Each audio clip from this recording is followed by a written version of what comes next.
Welcome back to the New York Sports Exchange, episode number 185. And week one is in the books. Moving on to week two, we're going to recap NFL week one. We're going to preview NFL week two with our best bets.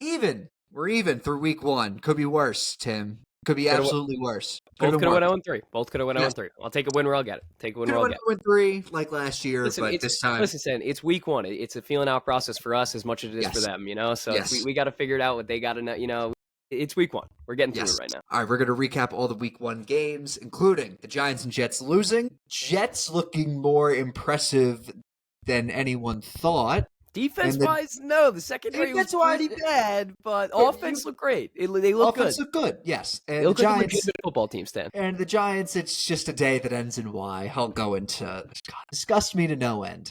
But here we are. I had high expectations for that game, Stan. Very disappointed. So did I. I rode you on that Giants +7. I was like, because I think our friend Kevin, shout out him, he tagged me on Twitter and he's like, I'm starting to feel the delusion. And this was at like 12:30. And there is no better feeling as a football fan when you're 30 minutes away from kickoff on week one and you're just like purely delusional. Like, okay, like this is going to be a fun year. And then you rethink all of your life's choices by halftime. Like there's no better. Yeah, it's pretty much every year, Stan. It's like pretty a recycled thing. Yes, pretty much every year. Week two, college football, some pretty good games. Oklahoma took down Michigan, that was expected. Missouri took down Kansas in the border war. Cyhawk, Iowa State gets their first win at home against Iowa since 2011. Iowa was able to get that backdoor cover, 3.5. There we go. We'll preview week three of the college football season. Georgia, Tennessee, Clemson, Georgia Tech. LSU, Florida. Oh, Billy Napier's got to get out of town. Who is that lady on the AP poll that ranked them like 5 spots higher than half the school? Are you kidding me? This is why the AP poll is a joke. It's a joke. It's a joke, and this is why nobody believes in it for any sport, for football, for basketball, and I'm convinced they don't even watch the games. Yeah, I'm convinced that they don't either. It's just disgusting. Some of these people that have a vote, it's gross. They don't know ball. Exactly. We'll preview a little bit of college football week three. Probably not going into much detail because we'll be dominating the NFL week one schedule and the week two thing. All right, let's get it started. We already recapped Thursday's game, the Jalen Carter spit incident. Let's go to the Brazil game. Chargers take down the Chiefs 27-21, snapping Kansas City's 17 one-possession game win streak. This was all Chargers Herbert's all that the guy. time. Herbert's that guy. This was the best I've seen Justin Herbert in a while. It was his first 300-yard, 3-touchdown game. I may have said it since 2023. They were throwing the ball a lot. Keenan Allen fits right back in where he left off. He looks unbelievable. Was he the missing piece this whole time? It feels like he was. They have complementary pieces with Ladd McConkey. I think this team might have a chance, dude. They're good. They might have a shot here. Going into this game, we all thought Kansas City, LA was going to be running the ball. Like, we were expecting to see a lot of Amari and Hampton, a lot of Najee Harris. Quite the opposite. And all of a sudden, Herbert, they were slinging it all over the place. The Oregon product, Stan. Don't forget that. I'll never forget. Quentin Johnson, Keenan Allen we mentioned Keenan Allen, but Quentin Johnson looked pretty good. He seemed competent. Is this the guy they thought they were getting, Stan? I was getting 2022 TCU flashback, so hopefully that's the guy that they see. Chiefs, on the other hand, we were questioning who the wide receiver one's going to be. Xavier Worthy, first drive of the game, dislocated shoulder. Hollywood Brown does step up. He does have 99 receiving yards, including that big play on 4th down, gaining about 40. And I will say, they need some help. They need help there because clearly Travis Kelce cannot be the guy. That's number one. Number two, that missed extra point loomed large. And I know it's just an extra point and whatever, but that extra point did end up mattering. That missed extra point by Harrison Butker. This offense lacked depth. They lacked execution. It can't be Kelsey as the guy every week. Almost predictable, dude. It feels like they're starting to get a predictability feel for them. Obviously, it's been working out. I'm not going to say they're doing anything wrong, but going to week one, I don't know. It's third year in a row where Mahomes hasn't really looked like Mahomes. Absolutely. What to watch for next week? We mentioned the offense. This secondary for Kansas City is depleted. They're going up against a duo of A.J. Brown and Devontae Smith, who are seeking revenge themselves after having a poor performance against Dallas. Can Hollywood Brown really carry the load as the temporary wide receiver one? No. Why are we even asking that? No. I mean, 99 yards receiving can't go for nothing. Like, that's a pretty good... The only guy he's throwing the ball to, I mean...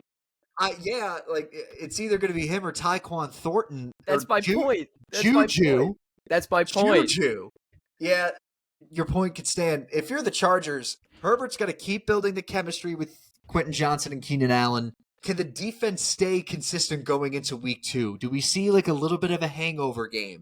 Because it's another divisional game. They got the names. They got guys who've done it before. I know. It's another divisional game. A win can make them very early contenders for the AFC West crown. There's a realistic shot that the Chiefs could start 1-3. They could go in the month of October 1-3. It's not lose to Philly. They're gonna beat the shit out of the Giants. Sorry, unless like Jackson, unless Dart's playing. Who's starting? Who are they playing? If Dart's playing, they're gonna get smoked. I'm saying, Stan, right now, it's not out of this world to say they don't even finish top 2 in their division this year. I'm not saying it's gonna happen, but I'm not saying it's out of this planet to make that prediction. They are playing the Ravens week 4. If we saw what they did despite the loss, and we'll get to that game later. But, it's a tough road ahead. Tough road ahead. Definitely a tough road ahead. And if you're the Chargers, if you can get that win on Monday Night Football against the Raiders on the road, no less. Keep on trugging. Keep on doing it. All right, next up, a little bit, we're going to go with the big games, then our teams, and then the rest. So, Bills, 41, Ravens, 40. Instant classic. I mean, it was a hell of a game. Unreal. I think Josh Allen's fourth quarter... screwed a little bit, Stan. I will say I did get screwed a little bit, and you got to be kidding me. How did we fumble that football? But yes, it's all right. Yes, that's exactly right. Josh Allen's fourth quarter alone... It's got to be studied, dude, what he does in the fourth quarter. Is a normal stat line for a game for your average quarterback. The shit that he was doing was ridiculous. The shit that Lamar was doing was even ridiculous. You could feel the Collinsworth cackling every time a play was made, and you're like, this is something special that I'm seeing right here. This is absolutely something special. Lamar Jackson and Josh Allen, whenever they play each other, it always delivers. Every single time. We saw it in the playoffs. We saw it especially although it was kind of a blowout, we saw in or was it a blowout last year? I can't even remember when they played on Sunday Night Football. I think Ravens won by a lot. Did they? Ravens versus Bills 2020. I will say, Stan, and people keep pointing the finger at Lamar that he can't win a big 35 to 10. 35 it was a blowout. What more can Lamar do? I mean, he did everything right. I think Bill Simmons said it best where this is just like the 2018 Rockets where Lamar is James Harden. Lamar's just like James Harden, and they have the stats and they have the talent, but the only team that they beat is themselves. Every time.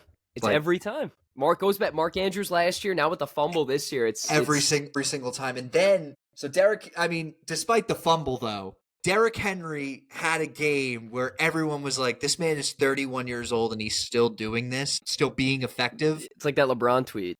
Yeah, like this fuckery won't last for much longer. He's 31 years old. Yeah. Oh, it's going to last longer. I think, Tim, I was texting some friends during the game because after that second touchdown, I was like, oh my, did he have 2 touchdowns? There was another long run. I don't know. He ran the whole game. Yeah. There was another long run, and I was like, Derek, is this like top 10 running back of all time? I think his name's got to be thrown around in the conversation. If not, it's a little disrespectful. Honestly, he's easily the best running back of the 21st century. Oh, 100%. Well, if Todd Gurley kept playing, it'd be Todd Gurley, but Derrick Henry kept playing. He kept playing. That's what I'm saying. I'm not knocking him. I'm giving props to Todd Gurley. Derrick Henry kept playing. Henry, let's see. He did have 2 touchdowns, 18 carries for 169 yards. He averaged 9 yards a carry. And this is just like everyday stuff for him. Yeah, this is just average, everyday. Like, it's not out of the world to see this. Like, you look at that stat line, you're like, oh, it's probably Derrick Henry. We were like, Derrick Henry went off. Oh, okay. Next. Yeah, what's really? new? What's new? And then D-Hop. What a catch. What a catch. Unk still got it. I think these old guys still got juice. Keenan Allen, D-Hop. Unk still got it. And, after the fumble, so Buffalo scores a touchdown to go down 2. All you need is a first down if you're Baltimore. On third down, it's just like they played so conservatively. It was so gross. God. I don't know why they get bad coaching. Harbaugh, come on. I don't, but would you have gone for it on 4th and 3? You have all 3 timeouts, including I believe the 2-minute warning already happened, if I'm not mistaken. Why not? You got the best mobile back in the league. If you run out of shotgun and they bring pressure, you'll probably just escape anyway. Let's see. No, it was after the 2-minute warning. But you had 3 timeouts. They would have been in field goal range, which would have inclined them to run the ball. And then let's see, they get the stop at 1:33. There was a minute and 33 seconds. Actually, no, sorry. Yes. There was a minute and 40 seconds left when they call timeout. So if you do get a first down, there's a minute left. They have no timeouts. You just kneel the ball down. Game over. If they don't, there's a minute 33 left. If you don't punt it, they have a chance to run the ball out. You'd use your timeouts. Let's say they kick a field. Let's say you get the stop. You kick the field goal. What, like a minute 20? I'd go for it. I think you would have gone for it. It was just, I think it was just piss poor execution all the way around, and it's just going to continue. I honestly, and I'll be honest here. There's really. I think we're all going to forget about this game. 100%. Depending on how their seasons are going to go here, because if they're just going to if Allen and Jackson are just going to keep on performing at this high level, everyone's going to forget about this game. Yeah, well, look, it's week 1, right? I know it was a fantastic football game. We got a lot of football left of the season. They match up again in the regular season? Or in the playoffs? No, do they match up again in the regular season? No, they're not the same. Oh, division. You're right. I'm not thinking. Oh my God. But they probably will match up in the playoffs again. This won't be the last time we see Lamar Josh Allen. Yeah, I hope it's not. Our sake. It is, but it always ends up the same way. It's the same result, and it's so funny how like the Ravens are like the team with bad luck when all throughout the 90s it was like the Bills. Yeah, well, but here's the thing. Here's the thing for me. It gets to a point where you build such a, I don't want to say perfect team, but they're pretty fucking good. And like, where do you point the finger then? Because then you're really running out of options. And then I know Harbaugh's got great relations there, and you don't want to fire him, but and he's been there for that long. Yeah, you got to start looking around. They haven't won anything. I know. Well, technically, Flacco. Harbaugh's won something. Yeah, all right. What was that? 10 plus years ago? I don't want to hear about it. And yeah, they like 12 years ago. Jesus, we're old. That's what I'm saying. We're old, man. Flacco's still playing. Funny enough. Yeah, and we'll get to Cool Joe in a moment. Let's go to the next game. Tim, let's start with you. Steelers take down the Jets 34-32. I had the under for this game, and of course, this game is the shootout. Like when it was a shootout the whole time. The Jets didn't punt the ball in the first half. Yeah, first time since 1991. Crazy. Which is unreal to even like think about, that you guys have not had a half like that this century alone. Well, if you watch the Jets play. Well, it is true, yes. Aaron Rodgers becomes the first Steelers quarterback since Big Ben to throw 4 touchdowns in a game. I think with him, it was it was obvious he was going to go off. It wasn't obvious that you guys had punches in the arsenal to fight back. Yeah, well, I did not think the O-line was going to hold up like they did. Membo was great. Membo looked really good. And they had a great game plan. They just completely took TJ Watt out of the play every single time. If you look where Breece Hall ran the ball, he ran it to the left. Yeah. Every single time. They didn't have one run to the right. They just kept on avoiding him.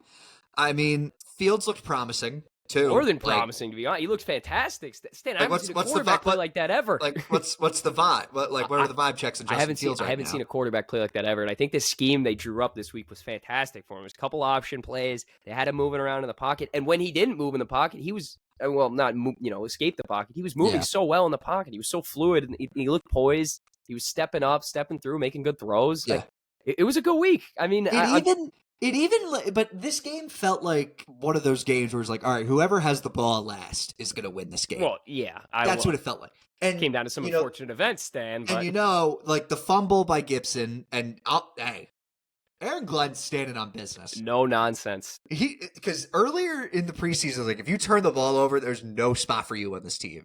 Gibson, who has been a pretty solid punt returner, special teams guy, I will for the say, Jets for the past 2 years. Besides that fantastic run he had against Buffalo, he hasn't. It's not that he hasn't been fantastic. I mean, he's been okay. He's been serviceable, but he hasn't been anything crazy. Like Joe McKnight was much better at returning balls than he was. But yes, I think he's expandable. You bring up that guy from the practice squad, as long as you're fast and you don't fumble. Yeah, that's exactly. It. That's the job. Exactly. That's the job. Xavier Gibson gets cut. I think the ultimate thing was just the Jets are cursed. Like the DK pinball catch. Yeah, makes no sense. But getting to that point, that was ridiculous. Brandon Stevens getting burned on a few plays. Yeah. I mean, the secondary with Tony Adams wasn't great. He had missed a few big tackles. Like the secondary was a glaring issue last week. And obviously rolling into this week, we're going to have to change some things against Buffalo because they're going to throw the football. But yes, they are. The run defense looked better. He definitely and Sauce Gardner was fantastic. I mean, he's as advertised. People are going to give him slack, but his PPF grade was the highest of any quarterback this week. So, yeah. Just the two things that stick together, Giant fans and PFF grades. But anyway, we'll get to the Giants. You got to watch them. You got to watch them. When you lose football, Stan, it's what matters. It's New York sports fans. Yes, it is. Yeah, but that Boswell field goal, like that could have been good from at least 75. He's a serial killer. Tomlin said it. Yeah, he is. He was a Giant at one point. Should have kept. No, we had Lawrence Tynes at the time, so I don't think there was any I way will or say, how. Stan, as much as they did, it was probably one of the best Jets games I've seen them play in a pretty long time. I'm sick of these moral victories, man. I want to see wins in the win column. I want to see wins. No, and I understand that. You start knowing when it's tough. I mean, the offense was great. With how good that they looked, though, there's got to be some type of you get some excitement, silver lining here, where you're like, okay, if maybe they won't be making the playoffs, but at least they're going to be a competitive, fun, frisky, competitive team. Yeah. Yeah, it gives me some light at the end of the tunnel. But that being said, Zach Wilson did have that 1 week against KC. I got to see more of this. It's 1 week in. There's got to be some, obviously some adjustments defensively, but offensively, I just keep it trucking. Breece Hall was great. Garrett Wilson was great. It was just a good week for all. Great touchdown pass. I mean, that was a beautiful throw. That was a great throw. And people were saying his arm was the problem. I still think that college connection, though, means something. It always it's got to go for something. It always does. It has to mean something. Absolutely. I mean, you live with a guy for be all around him for a full year. There's nothing like college team. So exactly. All right, next game. I'm just gonna. Yeah, there's no positives from this one. I don't want to. Yeah. Commanders 21, Giants 6. Everything about this offense sucks. Quarterback play, terrible. Run game, terrible. Pass game, terrible. Offensive line, terrible. You didn't even scheme up a good game either. OC wasn't calling a good game. The play calling, terrible. Kafka wasn't calling a good. We could have. Every offensive possession could have started in the red zone, and we would not have scored a touchdown. It looks like an old Jets game, dude. And this is a league where, the league encourages teams to score. Let's all be honest. Left and right. Let's all be honest. We had ample amount of tries at the goal line after a questionable illegal contact call in the end zone that moved the ball to the 1 yard line, and we still couldn't punch it in. Our own tackle was tackling our running back, for fuck's sake. What are we doing? It was disoriented football. What are we doing? And then on the defensive side of the ball, Shane Bowen doesn't know. He doesn't even know what the fuck he's doing. Why is Abdul Carter a spy on a 3rd and long? Get in that backfield. Get in that fucking backfield and rush the quarterback, for God's sake. And it's not like the Commanders' offense looked that great. It honestly didn't really even look that good. They didn't look that good. Didn't really look good. They should have scored 50 points. They had the ball the whole game. Absolutely. It should have been 17-3 at halftime if it wasn't for that intentional grounding that led to the 10-second runoff to end the half. He was pressured on 50% of his throws. Half of his throws, he's being pressured. I feel like if you're a young Giant fan, it must suck. It must be if you're terrible. A young New York football fan, it must suck. Like, the Giants' offensive line has found a way to just do the unthinkable every time. Like, I don't even think, and I know Andrew Thomas was out, I don't think he can even fix this. John Michael Schmitz has been awful. Awful. We wasted a third-round pick on him a couple years ago. Illuminor wasn't really that great. Like, Van Roten. The whole O-line was terrible. No, it's awful. James Hudson was god-awful. And I don't even think that Andrew Thomas can even fix this. Because, Elijah Vera Tucker's out for the year. Jets still put up 31 points. Like, they did. They worked around it. First time ever, though, I will say. I mean, there was a long period where AVT would get hurt and the whole ship would go down, but still, though, like, this is, and you bring back every aspect of the offense that couldn't score except quarterback, and then they just thought, like, and Daniel Jones balled out, so it clearly wasn't the quarterback issue. It was obviously the play calling. Well, that was against the Dolphins, but we'll see what he does against the Broncos defense. If he does something against that Bronco defense, I may kill myself. But anyway, like, I think it just comes down to coaching. This coaching carousel wheel that you've been going around and around and around and around on, it's just, I don't even know what the answer is anymore. I think you just got to hit on someone. You just got to tear it down and build it back up? Yeah, I think that's just, I don't understand, like, why, like, this is such an issue. And I know, like, everyone's basically, like, I know Dable's just been, like, pretty upfront. He's like, Russ is our starter next week. Oh, great, Russ is our starter next week. Not even looking down the field. Like, brings me hope. A veteran quarterback that's won a Super Bowl is looking at the offensive. He's looking at the pressure first. He's not even looking downfield first. Doesn't he's have a looking chance. At the pressure. Like, it's just not good. And, like, I want to say start Dart, but no, they start Dart, he's going to get killed. What's the point? It's even worse. I think what's even better, I think the Giants had less than half of their runs go for no gain. And it's just the same thing over in, like, the past 3 years. And we know that or I'll even say 5 years. We know that playoff team. I mean, I know they won a game, but let's all be honest here. As delusional as I was, like, we know that team wasn't really going to go anywhere. Like, I just don't understand. And, like, Theo Johnson with all those drops, abysmal. Neighbors yelling at Dable on the sideline. Like, I can already envision Malik Neighbors is going to sign with the Washington Commanders to be with his buddy Jaden Daniels, and they're going to win a Super Bowl. Or he'll just go to the Eagles. Yeah, no. It's bad. It's an embarrassment. Only team in Univision who didn't look good this week. Yeah. Like, we're living, like, again, like, this is a league where they not encourage you, but, like, they want you to score. And you're doing stuff that teams in the 40s weren't even doing. You had to date back to the 30s, I think, the last time a team did something that they're doing right now. Like, yeah, it's not good. It's not good, and I just can't live in a world where I just have to, like, be delusional with Giant football and be like, all right, like, there's some promise. It's like, oh, God. It's every year, though, Stan. I mean, every year. We're both 0-1. Who cares what week one wins? The coaching set, and even when they announced they were coming back, it was just like, this regime has just been known for sucking, and, like, they must see something. They haven't been known for anything but sucking. Yeah, and I mean, like, Scadaboo looked good in the limited snaps that they got him. Like, great. It wasn't good. Carter was, like, the only bright spot. Almost blocked a punt. What was the PPF grade? I don't even know what the PFF grade was. From the eye test, I think he looked pretty damn good. I think he only Bowen, and I know it's difficult, but still at the same time, I feel like you need to do it. Bowen only had Lawrence, Burns, Thibodeau, Carter on the field at the same time, like, 5 times. Like, that can't happen. Like, why are you doing that, though? You're doing it to yourself. He knows zone coverage didn't work at all last year, and here they are, still living and dying with the zone coverage. Like, it's disgusting. Stick to what doesn't work. That's called insanity. Yeah. Oh, God. And it's just what's defined the Giant organization for so long. And now it's disgusting. It's really disgusting what's happened. It's awful. And now we're going to go. Yeah, I blame ownership. I blame the general manager. I blame coaching staff. I blame everyone. This is an organizational mess, and that it needs to be fixed. It should have been fixed a long time ago, and they just haven't fixed it. They haven't. I don't think they ever will. I don't think so either. It's It's horrible. It's really horrible what they've done to my precious football team. Done to this team. All right. Enough Giants. Next game, Raiders take down the Pats 20-10. Gino, that first drive was great.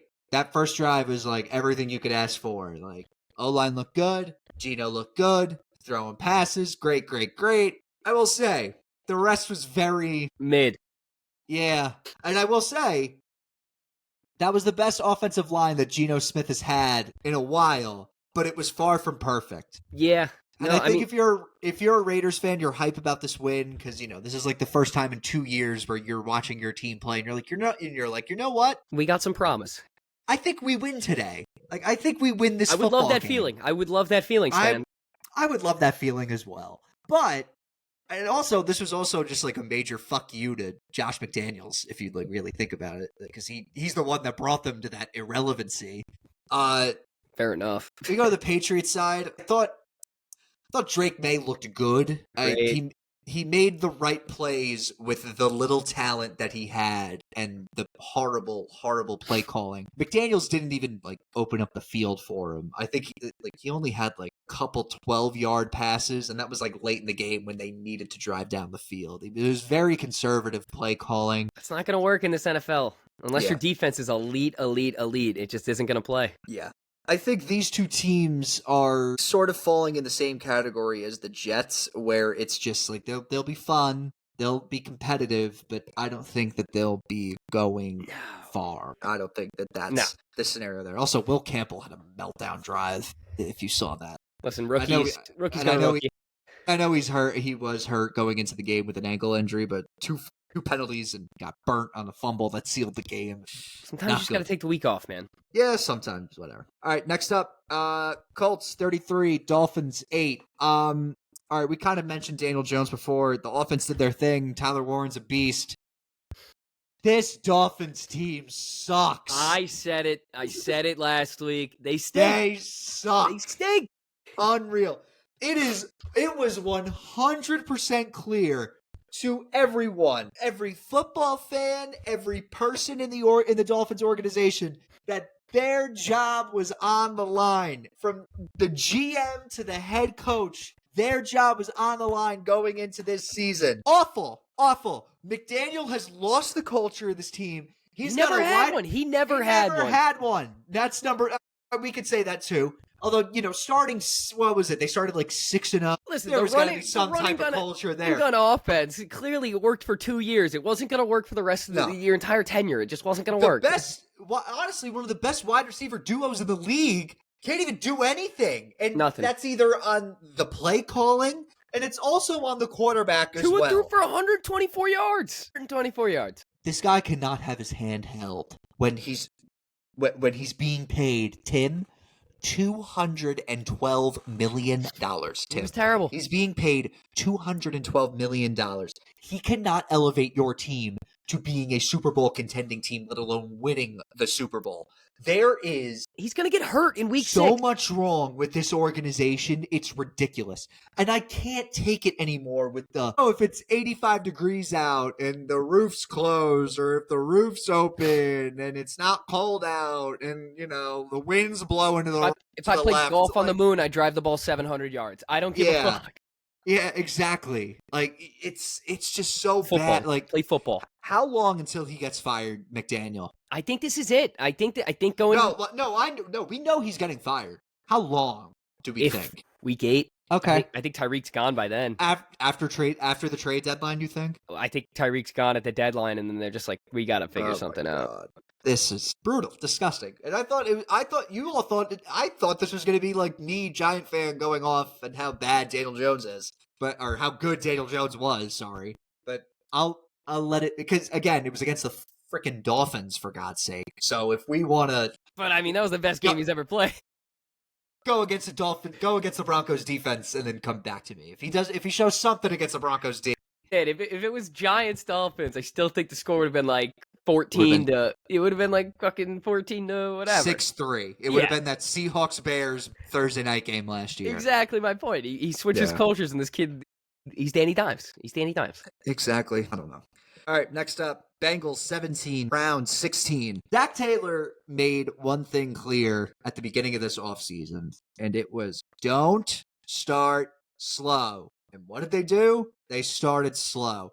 I'll give the Bengals defense some credit. They looked pretty good. Now, granted, they're facing a 40-something-year-old Joe Flacco. Really didn't look that good.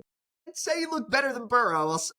I'll die on that hill. The Bengals should have lost this game. And they needed, they were lucky that, who's it, Andre Smith? I don't even know who this guy, I didn't even know who this guy was until he was kicking for him. He should be cut immediately, missing those 2 field goals. He should be selling real estate with Matt Dodge. That is how... He'll be selling cars soon. Yeah, he'll be selling something soon. There was at one point, and I know the Browns defense is pretty elite, there was a point where the Bengals just needed a drive, and first down, sack, second down, sack, third down, sack. It was oh my God, can they do anything? Didn't look like it. It didn't look. They stunk it up on offense. Chase did nothing. Higgins did nothing. Burrow didn't really do much. I don't think Chase Brown really did much either outside of that touchdown. There wasn't much offense. Yeah, it was It was a disgusting game to watch. But nonetheless, it's a win. Bengals get the win. So, the slow start narrative could be dying soon a little bit. We'll see. All right, next up. Bucks take down the Falcons 23-20, and my takeaway from this game, Tim, one of these teams is winning the NFC South. Probably, yeah. I think one of us has the other one winning. Yeah, I have Bucks, you have Falcons. I have Falcons, you have the Bucks. The Falcons have the firepower with Penix. I thought Penix looked great. Bijan had that 50-yard touchdown. Drake London looked good despite that injury, but it seems like he's going to be playing Kyle Pitts. I told you. All right. Kyle Pitts. Okay. I thought Atlanta played great coverage on defense. The big worry with Atlanta was going to be that defense, and I thought the defense held its own. Those 2 Emeka Egbuka touchdowns didn't really help their case. I'd say. Yeah, exactly. Penix was poised in that drive. He was. He looked pretty poised in that drive to score the touchdown and the drive to lead to the field goal, and that leads me to Younghoe Koo. Can't be missing kicks in the clutch like that when you're the second highest paid kicker in the league. Nope. Can't happen. Cannot happen. Can't happen. And especially now with kickers' life expectancy. It's just going down the drain. Exactly. It's just completely going down the drain. All right. I think the Falcons are working out they did add a kicker to the practice squad, so maybe that's the last we could be seeing of Younghoe Koo. Maybe he's hurt. Wasn't he hurt a little bit last year, or am I completely making that up? Again, if you're a kicker and you're hurt, you should be like, dude, I'm hurt. Yeah. Yeah, exactly. All right. Jaguars 26, Panthers 10. Nice, man. I'm done making excuses. As a Bryce Young supporter, that was bad. I'm done making excuses, Stan. That was really. I think he only threw for 150 yards. It was might be not as good bad as we thought he was going to be. And here's the thing though, if this was a stellar performance from the Jaguars defense, it'd be a different story. And I get Josh Hines Allen had six pressures, something like that. Yeah. Stop myself from saying 6-7. But anyway, it's just he missed so many throws, But this has been the case for a while. We were making excuses but what excuses are there going to be? That's what I'm saying. You can't bench him again. No, what, you going to put Andy Dalton back in there? No, he needs another benching. The human psyche can't work like that. We're past that. We're well past that. This is year 3 now. Figure it out. All right, it's time to figure it out. I don't know. This is the year you establish yourself as a young quarterback. Year 3 is always the year you establish yourself. Also, the Panthers' defense was terrible. What did you expect, though? It was never going to be good. J.C. Horn had a nice interception, but outside of that, the Panthers' defense was pretty fucking terrible. Yeah, a Bentley parked in a shed. Awful. Liam Cohen's got a lot of weapons, man. I know Brian Thomas didn't really have the biggest game. Didn't have to. Cardinals 20, Saints 13. Oh my God, my conclusion of this game. I thought Rattler looked pretty good, and despite I'm giving no. I don't think he was. No, I mean he looked comfortable in the pocket. I guess Kellen Moore drew up a good scheme for him. My takeaway from this game is that this NFC West is gonna suck, man. Suck. My God, it's terrible. It's just bad team after bad team. He got sacked 5 times at the Saints D line. Spent Rattler should not have carved up that defense. Like, I know Will Johnson, like the PFF grade, and Will Johnson had a couple of nice PBUs, but Rattler should not have carved up that defense like he did. And I know he looked comfortable, and I know that, Kellen Moore probably drew up a good scheme for it because they've been preparing for this game for so long. But my question to you is, I don't know. Are the Cardinals ever going to be anything different than they are? Or are they just the same team every year? I don't think they're going anywhere. Maybe a couple years if they're able to build the offensive line and do other stuff. But it's the same thing every year. I mean, they're just, I don't know. Yeah. I don't believe in them. It's not good. Not good at all. Next game, Niners 17, Seahawks 13. That 95-yard touchdown drive for the Niners was cool until Kittle got hurt during it, and the offense went absolutely nowhere. Mm-hmm. They couldn't do anything for the rest of the game. Brock Purdy had 2 really bad interceptions, like awful interceptions. Mm-hmm. And on the Seahawks side of things, if we're going to continue this narrative that the NFC West sucks, you can tell that they just don't, like Clint Kubiak and Mike McDonald, they don't trust Sam Darnold at all. At all. I don't know why. You paid him. Basically, every pass play was targeted for Smith and Jigba. No one else receiving-wise really did something. The run game was going nowhere. Kenneth Walker didn't really look good. He only had like 30 yards rushing. Didn't really do anything. Yeah, he didn't really do much. Tariq Woolen is still somehow employed. Like, oh my God. Like, this guy, after his rookie season, was supposed to be an elite shutdown cornerback. And now he just continually tries to go for the interception and just doesn't play defense. It gets burnt by guys like Ricky Pearsall. So there's that. I mean, and the 4th-string tight end when Purdy threw up a ball on a play that was going nowhere that should have gotten picked off, and he ended up getting lost by the 4th-string tight end. It's not a good look. Bad. It's not a good look. That was very bad. And then Jake Moody, that's the prime example of why you don't draft a kicker. Prime example why you don't draft a kicker in the 3rd round, especially. Mm-hmm. Don't draft a kicker in the 3rd round. It's never going to work. Next up, Broncos 20, Titans 12. We should really be more worried about Bo Nix right now. I'm shocked. Just defense was great. Don't get me wrong. Bo Nix did not look good. I told you there's going to be some sophomore regression. Of course there was. Just turnovers and he had 2 interceptions, a bad fumble. Miscommunications with the receivers. Got sacked a lot. And on the other hand, hey, give it to Cam Ward. I know the receivers had a lot of drops. They stink.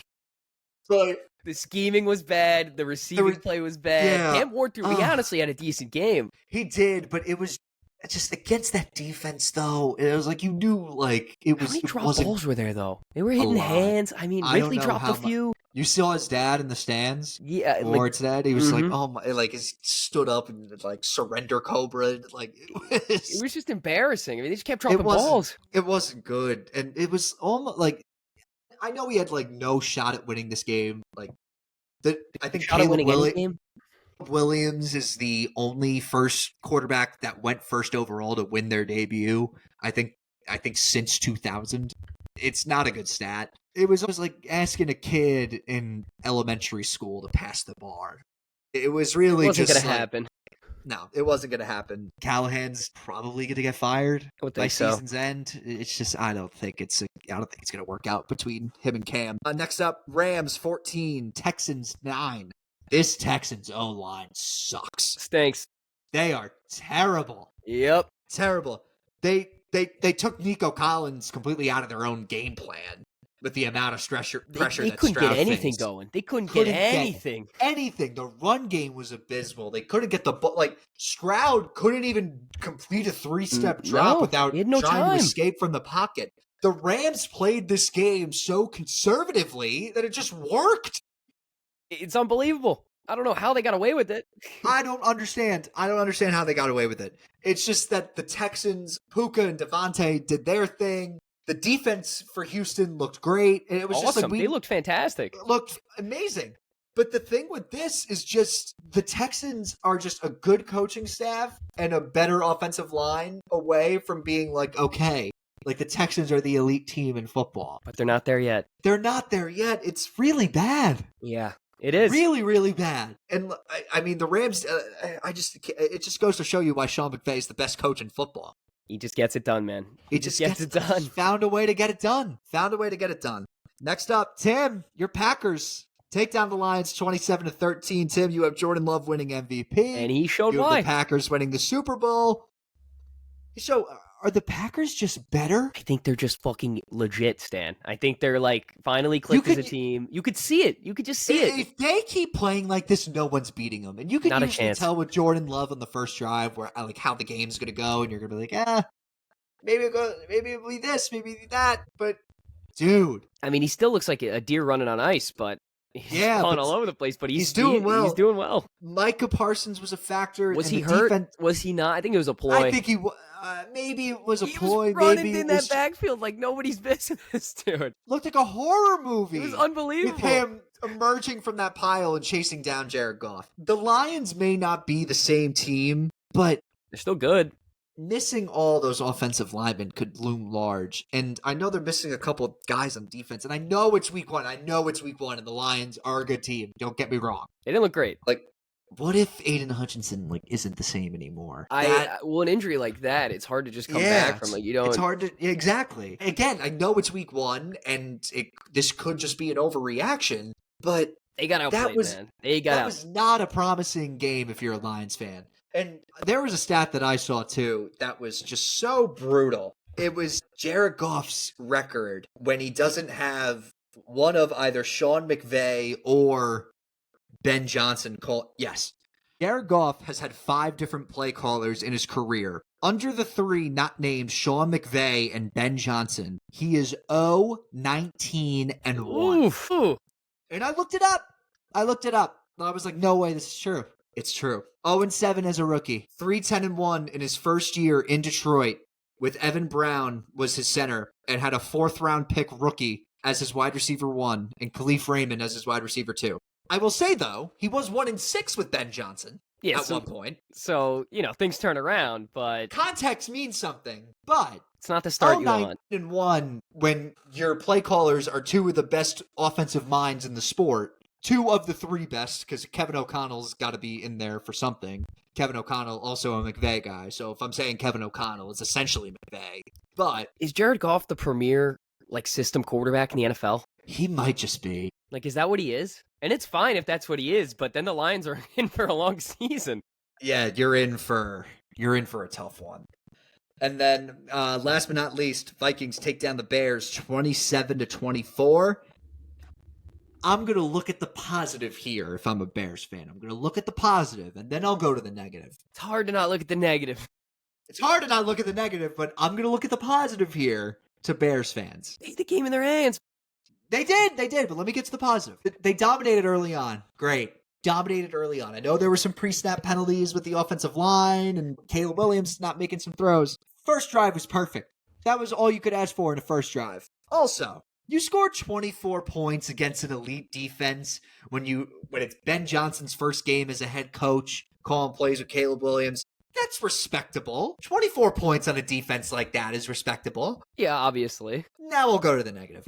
As soon as Santos missed that 50-yarder, you just felt the tide turn. The wind out of the sails, man. It was over. I don't know what happened. You knew. It was like, shit, here we go. You just knew. They just blew it. I mean, they just completely melted down. And I mean, we rarely talk fantasy on this podcast, but let's just say me, had, I had DJ Moore, and I was down 0.2 in the fourth quarter, and as Scott Hansen would say, some pitchy woo-woo was in the playing field, and DJ Moore was the last guy with the ball, so that means that the reception and the yards for everything go into account for him, and then he tried to lateral, the Vikings recovered, he gets credited with the fumble loss, and you lose 2 points, and then you still lose. Yeah. No, it was... not good. Yeah, it was. I don't know. I really don't know how the Bears fucking lost this game, Stan. I really don't. Yeah, when you look at it, I don't know. First half, it was over, and then he misses that field goal. Look, JJ McCarthy, he showed he had a fucking backbone, man. I will, because it did not go the way they wanted it to start the game. It was bad. It was really bad. They were calling him Harry Sisson. They were literally saying JJ McCarthy when he doesn't play Northwestern and oh my God, who's the other bad team in the Big Ten? Severely blanking. It's not Rutgers or Maryland even. It doesn't matter. If you're not playing a shit school. Or when he's not playing Northwestern. Yeah. And it's fucking Harry Sisson. But, dude, played a horrible... After that pick six, he buried the Bears in one quarter. Mm-hmm. 1 quarter. It was crazy. He was making good throw. He was making safe, complacent throws. He looked so poised. He made the dangerous throws when needed. Like, it wasn't just like he was just making dangerous throws. He looked good. But I also wouldn't worry if I'm a Bears fan. I wouldn't worry. I wouldn't be worried. I got Ben Johnson win Coach of the Year. Yeah, I got Liam Cohen, so we'll see. But I think everything's gonna be okay if you're a Bears fan. Maybe they still live up to the same old Bears. It's gotta sting, though. It's gotta sting. It does. All right, week 2 picks and predictions. We have 1-2 record. We're tied 1-2. We both hit on the Bucks. I had the money line. Tim had the -1.5. I lost on Jahmyr Gibbs scoring a touchdown. Lost on David Njoku. His over receiving yards. Tim, you lost on the Giants and the Browns and Bengals over. Ugly picks. Ugly indeed. All right. Real quick, because, I don't know, we've been at this, like 40 minutes now? I would say closer to an hour, but yeah, about close, yeah. Okay. Let's dive. All right. Thursday Night Football. Packers. Commanders. Packers favored by 3. Total is set at 48.5. Tim, do we have anything from this game first off? I got nothing from this game other than it's going to be a good fucking game. It's going to be a fun one. This is going to be an interesting game because oh my God, I can't speak. Both of us weren't impressed with the Washington offense against the Giants.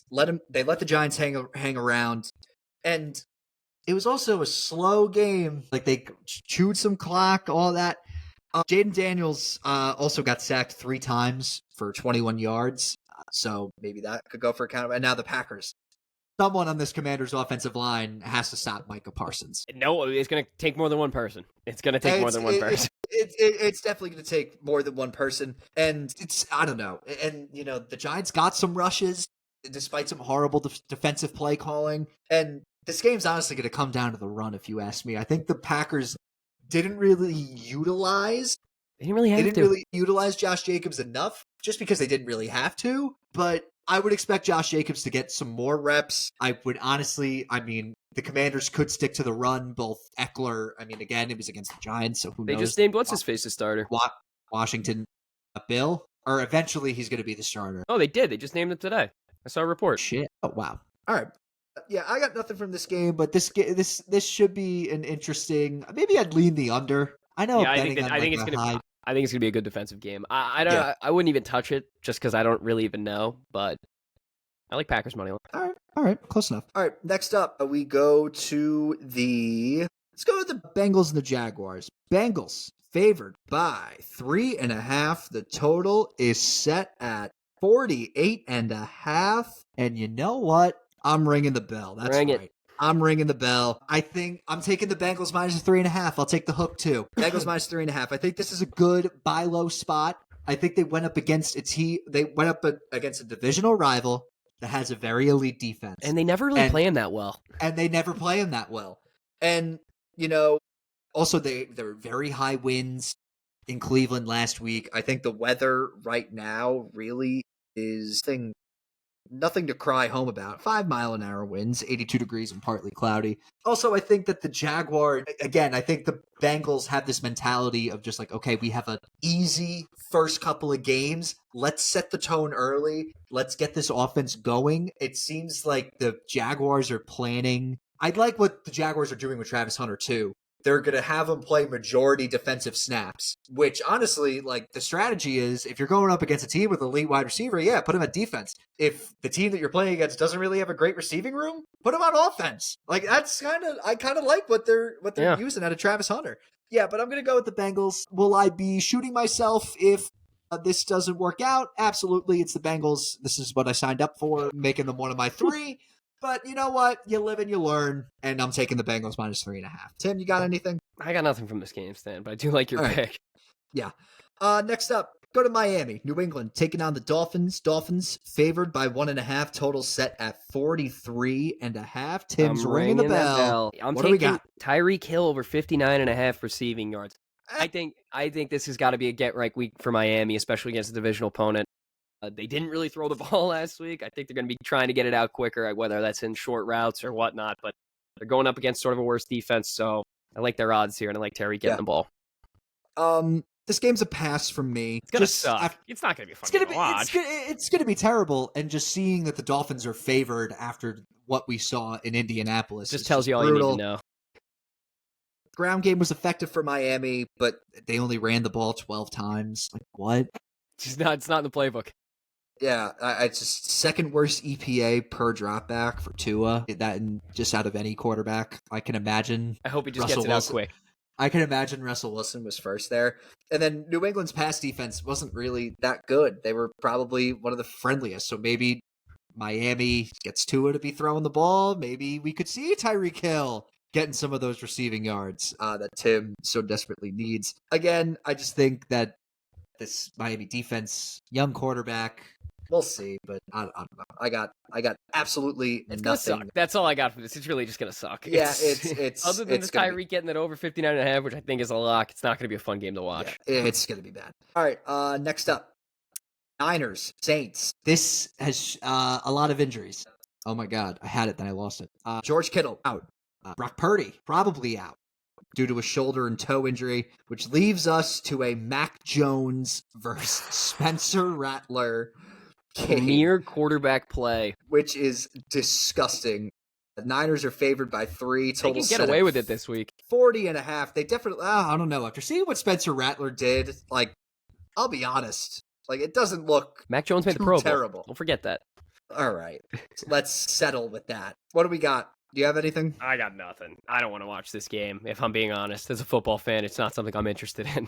Yeah, I got nothing from this either. Just, I mean, I don't know. Like the under? Like, I don't know. Yeah, like you got nothing out of the run game. There's nothing with the thing with this too, though. Like last week, Brock Purdy got nothing out of the run game and got like kind of something out of the pass game of Pearsall, but like not really much considering that like, you know, you didn't really have towards Ayuk. The end. You didn't have Ayuk, you didn't have DeMarcus Robinson, but like now you're gonna expect Mac Jones to be throwing the football? Yeah, no, it doesn't sound great, but this game just sounds gross. Maybe Nick Bosa is an impact guy, but like again, like this everything about this game and more just seems so disgusting. Maybe Bosa to get a sack, but oh my God, I don't like it. All right, next up, Browns Ravens. Ravens favored by 11.5 total. Jesus. Total set at 45.5. I got nothing from this game. Another divisional game. Should be a good get-right game for the Ravens. We could see the defense was probably the most criticized unit last week, if we're being honest. And, I mean, that's what you get for blowing a 2-score lead. That's exactly what you get, especially when it's 41-40.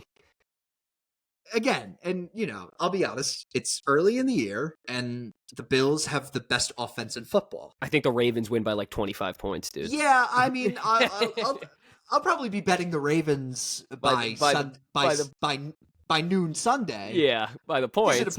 Is it a part of my 3? Absolutely not. The Browns did great offensively, I'd say, or did good work. The points didn't really result. The worst defense in the league. So now they're going up against the Ravens. It's going to be a different story. Not going to happen. I think, and the Ravens are going to want to win, dude. They don't like losing, especially the Bills. They're going to come out and try and kill someone. So exactly, absolutely.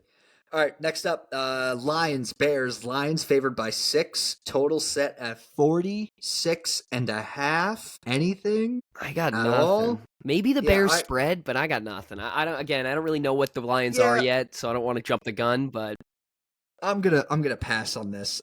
Wait. So it turns out that was not true. What? The McVay Johnson stat of him being 0-19-1 with him not being his play call. Yeah, that's what I thought. Like, either way, Jared Goff got to figure some things out. Yeah, that narrative's dead. He's still just 3-3-1 with Campbell doing so. It's hard to tell whether or not this Bears secondary is gonna be good. Is gonna be good because they were down. Oh my God, what's his name? Johnson. Thank you. Is it just, or if Minnesota's offense was just going through its growing pains and like all that? So I'm gonna pass. I just think too many question marks. Again, I'm not out on the Lions, but I just need to. I need to see it to believe it to bet on them. And I don't know what and we don't really know what the Bears are either. So again, kind of a thing where exactly. It's like after what we saw what Caleb did, I don't know. It sickens me. All right, next up, Bills taking on the Jets. Bills favored by 6.5. Total set at 46.5. Tim, you got nothing? I got nothing. I just want to see a win. I just want to see a win. Well, I got something. I got the over. I love it. I got the over. I think this Jets offense is going to still be consistent, especially. Hey, I know the Bills won that game, but that defense did not look good. Nope, they got torched. That defense did not look good. They may have won 41-40, Stan. They let up 40 points though. They let up 40 points. I think the Jets can, uphold the bargain of getting their points they play well necessary against the Bills. For the over. They've always played well against the Bills. Exactly. Yes. I also think that they'll hold their end of the bargain with getting points for this over. 46.5, not bad. I hope they get it. Listen, I would assume so. I'm going with an open mind, Stan. I don't want any expectations. I don't want any extra pressure. I just want to see a Jets win, a Jets football win. Yeah, a Jet win. Let's just talk about this game in general, considering that it is a New York team. We are a New York sports show. This should be interesting. Just seeing how these two teams respond. Like, do we see like a hangover thing from the Bills? Do we see? I think the Bills are juiced up after that, man. Yeah, that could be true. But again, this defense, man, is not good. Yeah. Both defenses didn't really look good in week one. They're both looking for something. I mean, the Bills' defense has been bad for like the better part of 4 years. But they've gotten around it. Like, they've been good when they've needed to be. They always, I don't know. I know the Jets they scrape out some wins, but. And again, like, I know it's easy to just love what we saw from this Jets offense, especially against the Steelers' defense. But this Bills defense is just so discombobulated. They didn't really figure things out until when Derrick Henry, or that drive where Derrick Henry fumbled the ball. So I don't know. I'm taking the over, but maybe the Bills win this game. Could the Jets make this interesting? I don't know. A lot of questions. But there could be a lot of points scored, and that's what we're betting on. Could be a lot of points scored, and that's why I'm going with the over. All right, next up, Seahawks, Steelers. Steelers favored by 3. Total is set at 40.5. Aaron Rodgers looking to ride off the high at MetLife. So, what are we thinking for this one, Tim? Don't have any of my best bets in this. What I am looking for in this game is, can Aaron Rodgers produce like he did last week? I don't want to see a fluke. If I'm a Steelers fan, I'm going to need some consistent production. You know what you got last year when he was on the Jets. It wasn't great. So now you're looking so I mean, he had a great week 1. Let's see if he can do it week 2. That's what I'm looking for if I'm a Steelers fan, really. That's what I'm trying to take away. Yeah. I think the Steelers' offensive line looked pretty good. They ranked 8th in pass protection last week. But let's not be fooled here. The offensive line was terrible last year. Mm-hmm. Yeah. And they didn't look good. I know we're going back, but preseason they didn't look great. Training camp, saw some videos, they didn't look great. No, they had a good week, but we're going to need some more consistency. Yeah. But also at the same time, and I know the track record of the Jets hasn't been great, but I'm not worried about Pittsburgh in this spot here. I don't think so. I just think that, honestly, the scheme for Pittsburgh's defense seems pretty simple. Mm-hmm. If you're able to contain Jackson Smith and Jigba, it seems like they don't trust Darnold enough to do anything about it, so... That's pretty much it. And then if you could stop Kenneth Walker, it's game over. Yeah, it's game over. I just think if they just can't, if this Seattle offensive line can't protect Darnold, I think it's going to be done, especially with wishy-washy on the other end. Very wishy-washy indeed. All right, next up, LA taking on the Titans. Rams favored by 5.5. Total is set at 41.5. What do we have here, Tim? Not one of my best bets, but I do kind of like the Rams spread. I know it might be like sort of a trap thing by Vegas, especially after watching week 1. They play defense really, really, really well against Houston. So I think if they can keep that up, they'll put more points on the board this week. Kind of like that spread. I thought Stafford looked good. I think the score doesn't really... No, not at all. It doesn't reflect on how the score of the game. Yeah, the score of the game against Houston doesn't really reflect how this offense did. I just think McVay just played so just called the game, called a conservative game, and it worked out. This team's easy to love. Like, I have this team going to the Super Bowl. Why not? Winning the Super Bowl. I have them going to the Super Bowl, but still, why not? Stafford posted a 109 QBR after sitting out all of training camp. I don't think Oh, yeah, and he didn't play a snap in the preseason. He's got that luxury now. He's been in the league for 15. With that being said, though, the run game wasn't really that good. 2.9 yards per carry. They didn't really get the explosive play that they were looking for. That should be a main point of focus this week. Establish the run game early. I will say, though, the good news is that the Titans won't be able to score as much just because, while the Broncos did pull away, I don't know. I feel bad for Cam Ward going up against the Broncos defense 1 week and then the Rams defense the next. It's just not fun. It's not fun. It's not fun. The Rams are easy to love here. I know the Titans defense had a very easy time with Bo Nix just because the Sean Payton offense is very one-dimensional. They have another thing coming. It's multiple layers. Absolutely. There's multiple schemes. Yeah. It's a lot going on. Yep. All right. Next game. Giants.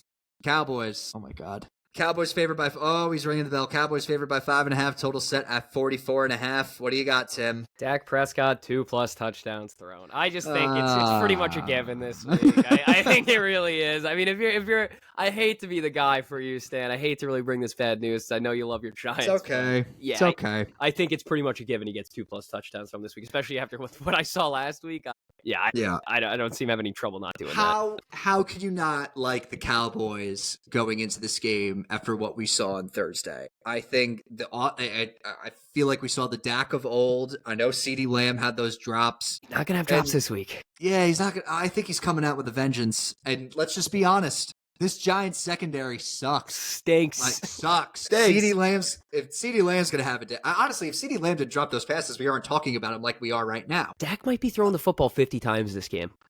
Yeah, I believe it. And I know the pass rush is there for the Giants, but I don't know. I have a hard time believing that I have a hard time believing that the Giants are going to put up a fight here. You guys, no offense, you stink against the Cowboys. Stink. Yeah. We haven't beaten the Cowboys in Dallas since September 2016. That was when we had Eli Manning and Victor Cruz and Odell Beckham. Yeah, I don't know. I don't know what it is. You guys just can't beat them when you're on the road. Yeah, we can't beat them. I mean, the defense, let's just be honest here. If this offensive line can't handle the Micah Parsons pass rush. Yeah. Then it's over. All the shit I talked about, or I'm like, oh my God, he's gone.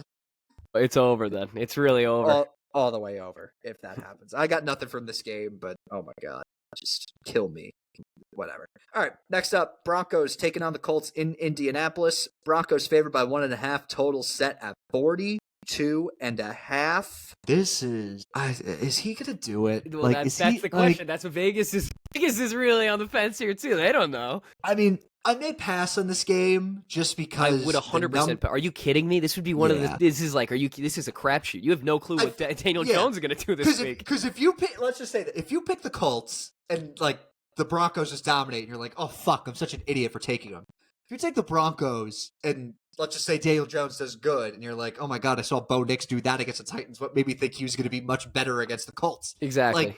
It's just a game you're just mad at yourself either way, pretty much. So I think the Denver defensive line looked solid in week 1. That was a given. And of course, you're going to expect that against a team like Tennessee. Unlikely if they have the same type of success against Indianapolis. And the secondary is great, but again, there's a lot of talent and the receiving core around Daniel Jones with Pierce and Pittman and Downs. And Bo Nix looked bad last week. Who knows if he's going to look good this time? The Colts are at home where they went 5-3 last year against the number. And they're probably the hottest team in football right now, if I'm being honest. I would say so. No one had them winning this game. No. Last week. So it's a pass for me. I just pray to God that he doesn't light it up. You know he's going to. If he does. You know he's going to. In the back of your mind, I already can see you telling yourself he's going to light it up this week. Let me live in a state of denial, please. I would like that very much. All right. Next up, Panthers taking on the Cardinals. Cardinals favored by 6.5. Total set at 43.5. Tim? I don't got anything. I don't have anything either. I think this game is going to be close. Closer than people think. I'd like the over for this if I'm if I really have something on this, but I would maybe take Carolina by the points. Yeah, I think when these two teams played last year, the total was the same, and it was in Carolina, in cold weather. So now you're in September, back in Arizona indoors, and the total's the same. Did they just get worse? I couldn't tell you. Could the Panthers get any worse? Yeah, the Cardinals' rushing attack against a horrible Saints defense last week was bad. They ran 27 times for 5.4 yards on average. I know Kyler Murray was efficient. He had 2 touchdowns, but he got sacked 5 times. And this is going against now they're going up against a Panthers team that didn't get a sack all game last week. And Bryce Young didn't look good, and it was just, I don't know. Both these teams just didn't impress me. No. That's why I'm passing on this game. All right, next up, the big one. This is the Super Bowl rematch. Eagles taking on the Chiefs. Eagles favored by 1.5. Total is set at 46.5. No Rashee Rice, no Xavier Worthy. Chiefs are pretty short-handed. What do we have here, Tim? Not one of my best bets, but Eagles by the points. You'd be dumb not to take it, no? God. I mean, what happened to this Chiefs defense? They used to be like an empire, you know. They're like like going to the Death Star, dude. You just didn't want to do it. Like, I don't know. They just surrendered big chunk after big chunk after big chunk. Oh wait, let's go. Sorry, let's go. What happened? Mets? Yeah, well, they let up 2 runs in the first, and Starte just got an RBI. I mean, Philly's defense did stall out against Dallas. They forced that Javonte Williams fumble, and they were able to, hold them scoreless the rest of the way. I think it's not time to ring the alarm on Philly, I'd say. I know the offense looked good. The defense didn't really look great as well. The Chiefs did manage to grade in the top 10 in pass protection and run blocking despite a flat outing, but am I crazy enough to say the Chiefs find a way to win this game? Hey, listen, they're the Chiefs. I'm never going to count them out, so I'm not calling you crazy, but I don't. The weapons they're going in this week with, like, I just don't see it happening. I don't. All right. Next up, the dog we're watching is barking right now, if you can't hear. It's our neighbor's dog. Love her, but like... I'm hearing a little. You're hearing a little woof? All right. Next up, the Sunday night game. Vikings, Falcons. Vikings favored by 3.5. Total set at 44.5. And I am ringing the bell, and as are you, Tim. Tim, you go first. Well, what we got. We have the same pick here. It's Falcons plus 3.5. Listen, I do not have the same pick here, but it's actually a prop. Michael Penix. But go into your... Well, I mean, go into your... The Falcons played fantastic last week. And again, like, Minnesota really didn't show up until that fourth quarter. Who knows if they roll over that momentum going into next week. If they start out slow again, I think Atlanta kind of runs away with it. I'm not saying plus 3.5 is kind of disrespectful, but what I am saying is I'm loving that line, and I'm going to take it. I'm going to take Falcons plus 3.5. Yeah. I'm going to go with Bijan Robinson.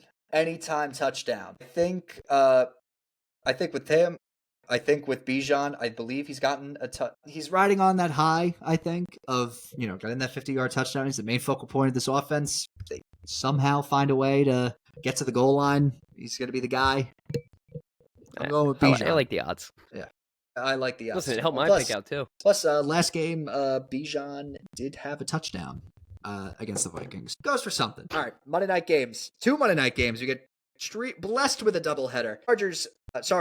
Bucks taking on the Texans. Texans favored by 2.5. Total set at 42.5. After what I saw last week, dude, I like Bucks money line. Yeah, I kind of do too, but not one of my best bets, but I do not one of my best bets either. I think Baker was manageable, 17-32 against a Falcons defense that was abysmal last year, although it did look pretty good. They're supposed to be better this year, though. They're supposed to be better this year.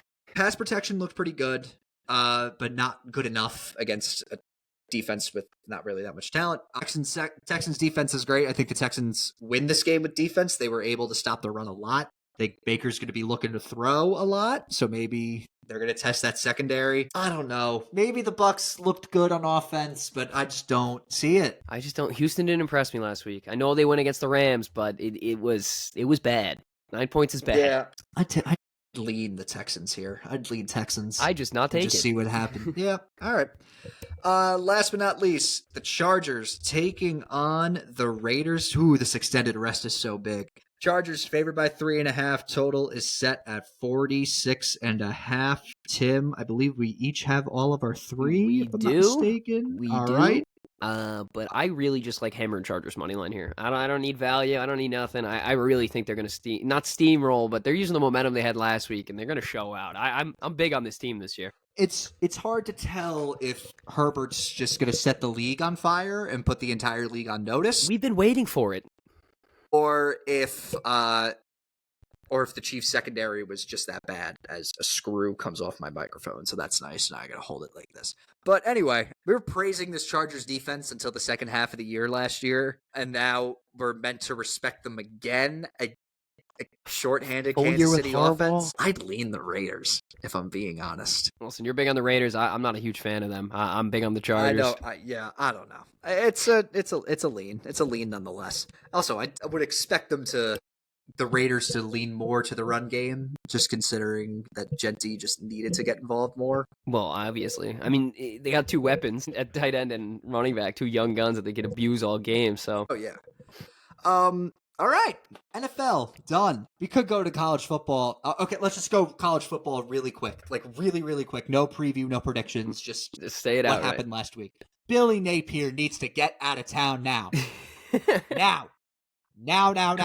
If not now, when? Because I see this schedule, and don't get me wrong, South Florida is a very good football team. No, stop making excuses, Stan. This is embarrassing. South Florida is a good football team. We said it, Tim. Not as good as Florida. They're not Florida. They have an impressive resume. They beat two ranked teams. No one else has two ranked wins. You gotta get that win, man. And who knows? Again, you do have to get that win. Let's just look at this schedule that Florida has coming up.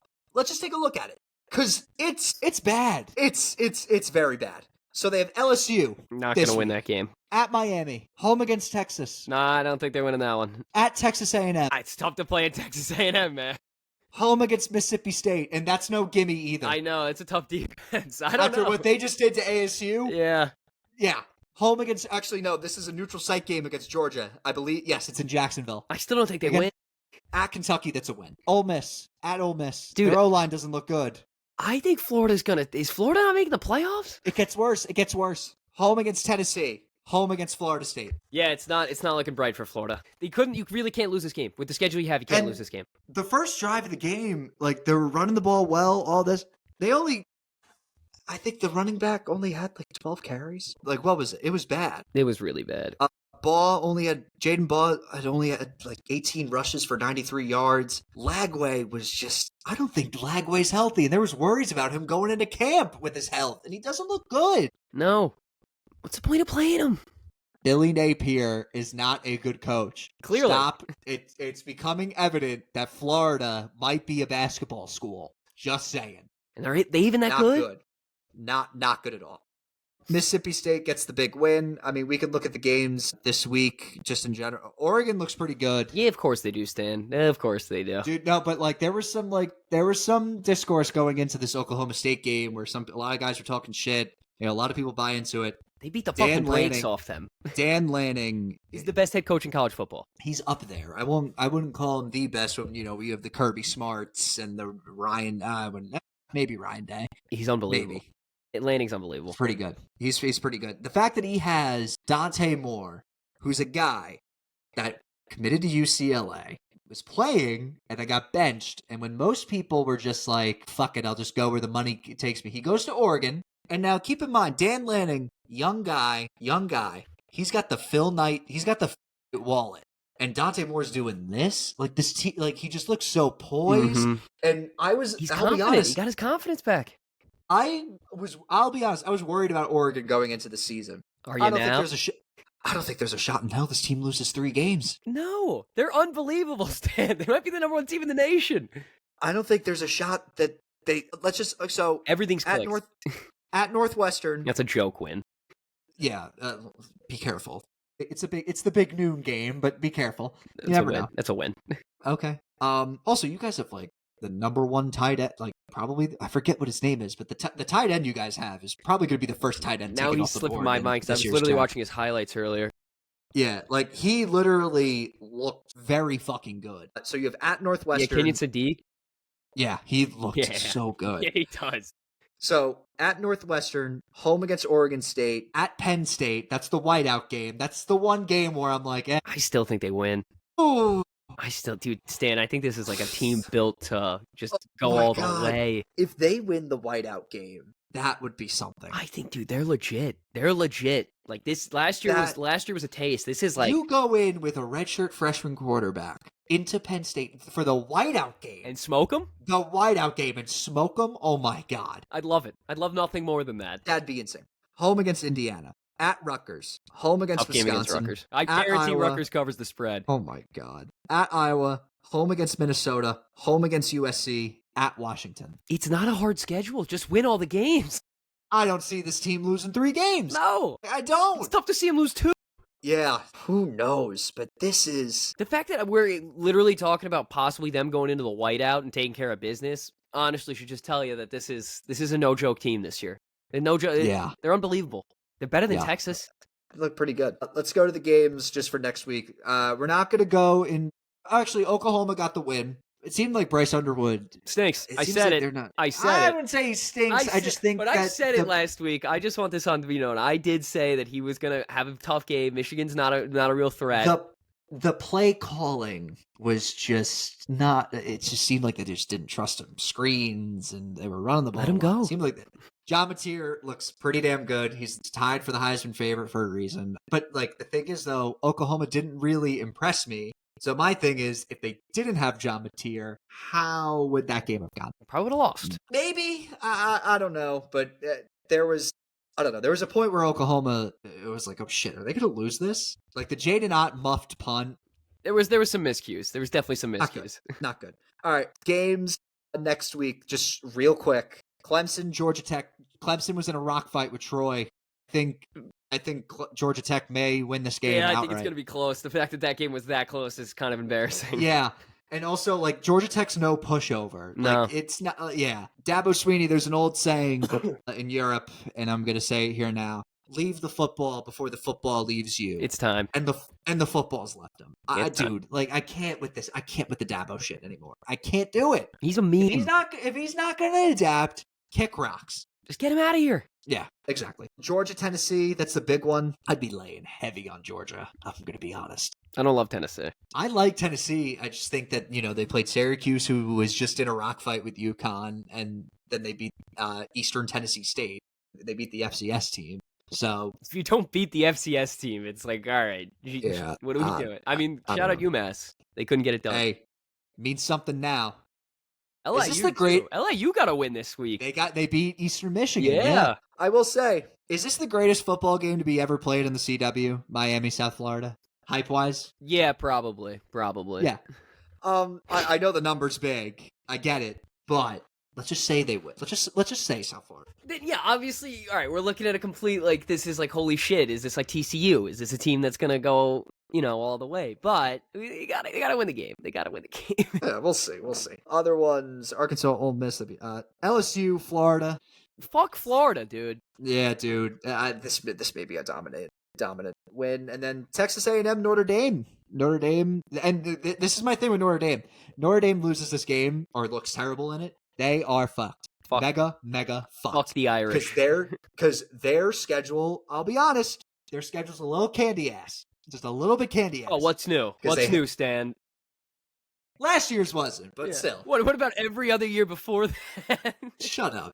Miami, they lost. They have A&M. Then they have Purdue, who's no pushover. Nope. All right. It's in. All right. Notre Dame's getting the win. I'm just busting at Arkansas. They're probably giving Boise State, NC State, USC, Boston College, Navy, Pitt, Syracuse, Stanford. Little candy. Yeah. Candy ass. It's candy ass. It's pretty much a joke. Yeah, it's a joke. All right. Yeah. So BC put up a fight against Michigan State last week. That was a fun game. That was a very fun game to watch. BC's a good team. They're okay. Maybe if they just paid Tommy Castellanos. Well, they were never going to do that. We're worried about Hagens and company. Are we seeing? Is this Tommy Heisman? Are we booking Tommy Heisman this year? Because I'm more inclined to drive to New Jersey right now and bet Devin Dampier to win the Heisman than Tommy Castellanos. But my mind can be changed. We need more football. We need more. It's week 3. We need more football. Week 3. All right. Okay, what I saw real quick, Tim, go. Yeah, honestly, because we didn't even talk about baseball. The fucking Mets, dude. Let's figure it out. Let's just figure it out. That's what I saw this week. Yankees, figure it out. But what I saw is this Phillies woman. Oh my god. Oh my god. Yeah, at the Mets game. Yeah, it's always coming back to the Mets, Dan. It's coming back to the Mets. This woman is ultimate. I mean, like, what a scumbag. Yeah, it's just that, and I don't. There's a lot of people like, oh, like, why would he give her the ball? Like, I don't blame the dad for giving her the ball. I'm not trying to get harassed at a baseball game, dude. Just because it was just like, here, damn, get the fuck away from me. That's what please. I want. I paid to be at this game. Like, leave me the fuck alone. And everyone, I mean, he won too. Like, you know, they got the stuff from the Marlins. They got the signed bat from Bader. You know, they got this, you know, it was still. It was the kid's birthday too. Like, Jesus. Yeah, it's tough. I did not know it was the kid's birthday. Yeah, it was the kid's birthday. You saw the what do you call it? The card company that like basically said to her, like, if you just like give us the ball and write "I'm sorry," like we'll give you like ungodly amounts of money. I mean, I would. Like, really? No, it's a 101. It's a 101. Oh my god, give it a fucking rest. All right. That's going to wrap it up. Be sure to follow us on Instagram, Facebook, and TikTok. Be sure to like this video on YouTube. Subscribe to our YouTube. Be sure to leave a comment on our videos. Be sure to follow us and rate us on Spotify. 5 stars. 5 stars only. We will see you guys Tuesday for our NFL recap, college football recap, and then hopefully we can do twice a week.